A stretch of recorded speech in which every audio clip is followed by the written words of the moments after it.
On day 4, several questions still remain on the missing 4-year-old from Hampton. Thanks for starting 13 News Now. To keep you up to date, I'm Ashley Smith. I'm Dan Kennedy. Today, the urgent search for Codi is now getting help from another Hampton Road city. Today, the city of Suffolk set up an emergency communications team this morning. Their job to make it easier for officials to communicate while out in the field. A team member tells us Hampton authorities reached out seeking extra help. Well, efforts to find Codi started when his father told investigators that he last saw the boy sleeping at their home around 2 o'clock Monday morning.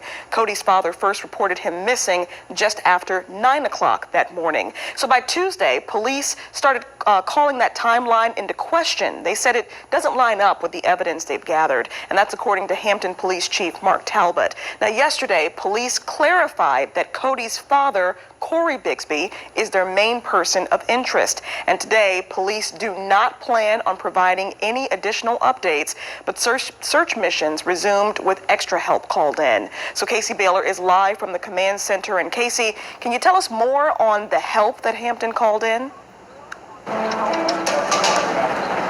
Yeah, so as you mentioned, Hampton requested help from Suffolk Fire and Rescue. You can see right behind me, this is their big emergency communications unit where they will have a loaded communication equipment and radios to kind of make it easier for field teams to talk when they're out there searching for 4-year-old Codi Bigsby. Now, as police pull in more agencies, help coming from the community is also growing. As each day goes by with Codi Bigsby still missing, frustration grows. This boy ain't found between today and tomorrow.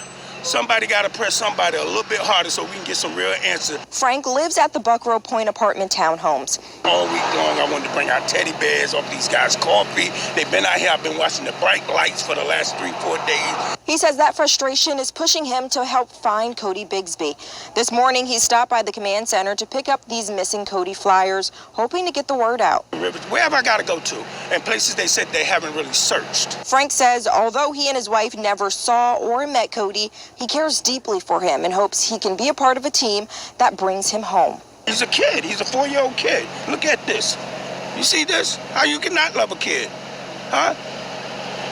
This is terrible. It really is. It breaks your heart. And Dan, Ashley, as you know, we've been out here all morning, and it seems like within every single hour we see 1, 2, 3 volunteers just pop in asking how they can help in these search efforts. We even saw just about an hour ago Stop the Violence out of Norfolk. Those members are here ready to help with their search efforts. We also know that Hampton Police yesterday added some more community volunteers, and they could request additional volunteers for today's search. We're live in Hampton. I'm Casey Baylor for 13 News Now. Okay, Casey, thanks. Now let's take a closer look at Codi's dad. In 2018, a criminal complaint was filed against Codi Bigsby for domestic assault. The woman who filed it said she shares 2 children with Bigsby and at the time was pregnant with a 3rd. These court documents show that 3 children lived with the woman and Bigsby at the time, including Codi. Today, Codi Bigsby is voluntarily at Hampton Police Headquarters and answering questions. Bigsby has been there since Monday and has not been charged with any crime at this point. However, police need more info on his whereabouts recently, including where he shops or hangs out. Well, one person we have not heard much about is Codi's mom. Police said Wednesday that they're not ruling out Codi's mother as a possible person of interest. We know she's in town and also speaking to police, and that Codi's mom and dad do not live together.